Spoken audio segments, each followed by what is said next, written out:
Vamos falar de Todo Mundo Deu Cris? Hoje eu quero falar sobre a personagem da Rochelle. Oi, eu sou Isabela, sou estudante de psicanálise e gostaria de conversar com você sobre uma coisa que eu assisti. Eu vi muitas pessoas comentando sobre ela ser narcisista, mas ela não é narcisista, ela tem alguns traços de narcisismo. E acredito que a maioria das pessoas adora o papel dela justamente pela forma como ela cria, né, as crianças, a forma como ela leva a dinâmica, de um jeito mais cômico, mas se você parar para pensar, ninguém conseguiria ficar 24 horas com a Rochelle. Pela forma como ela trata as pessoas, pela forma como ela conversa com os filhos. Tem um amor, tem uma preocupação, né, de levar eles para um caminho bom, de ter uma educação boa. Essa parte é ótima, mas tem algumas dinâmicas que são conversadas ali durante a série que são bem tristes, a parte de você não ter uma comunicação assertiva com os filhos, de não ter uma comunicação assertiva com o marido, de não dar o espaço para o marido, e mesmo estando errada, não admitir, não querer resolver. Tem até um episódio bem preocupante que eu assisti, né, de Todo Mundo Odeia o Chris, que é quando ele se recusa a lavar a louça e ela coloca ele para fora da casa, justamente por não ouvir.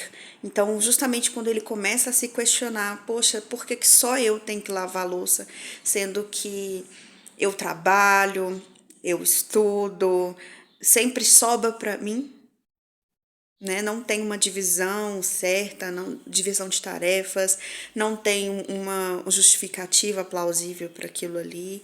Então, quando ele se revolta e questiona, ela não tem um motivo, é só porque ela quer manter a ordem e pronto. Então, essa falta de diálogo, essa falta de comunicação assertiva com os filhos, é muito triste a forma como ela lida com as situações. E isso vem de feridas, porque em alguns episódios você consegue perceber como é o relacionamento dela com a mãe dela. Como é o relacionamento dela com o pai dela.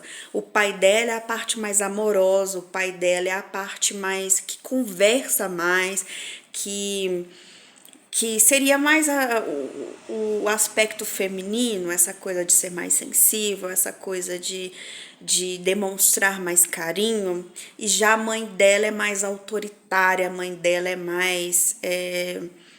Cobra muito da Rochelle, né? Expectativas altas, falta esse carinho, então ela tem mais uma energia muito masculina.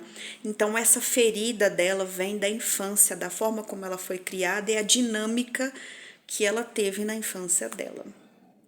Olha como isso impactou a personalidade da Rochelle e a forma como ela trata os filhos. Então, da mesma forma que no casamento da mãe dela, a mãe dela que dominava a situação, no casamento dela ela também faz isso. Ela que domina a relação com o Julius. Ela faz aquele papel mais do mais forte, do mais protetor, do que resolve as coisas, de querer resolver as coisas. Entende? Então, essa dinâmica foi ensinada para ela desde a infância. Olha como isso impactou até na criação dos próprios filhos. E ela trata o Chris da mesma forma como a mãe tratava ela. Como ela tem que dar conta de tudo, ela tem que ir para frente, ela tem que resolver as coisas de casa, nunca está bom o suficiente. Então, o Chris, por ser o primeiro, o mais velho, o primogênito, é como se ela espelhasse nele a forma como ela foi criada. E os irmãos dele fosse o irmão dela, que é o encostado, que não dá conta de fazer nada, que tem que, sabe, que você tem que ter mais paciência, que pode ser, como que eu posso dizer, privado de responsabilidades. Então é um espelho do que ela viveu, é um espelho do que foi construído. Por isso que eu digo, a infância, a forma como você foi criado vai determinar a sua personalidade. E enquanto você não souber disso, isso vai moldar o seu futuro e como você projeta nas suas relações.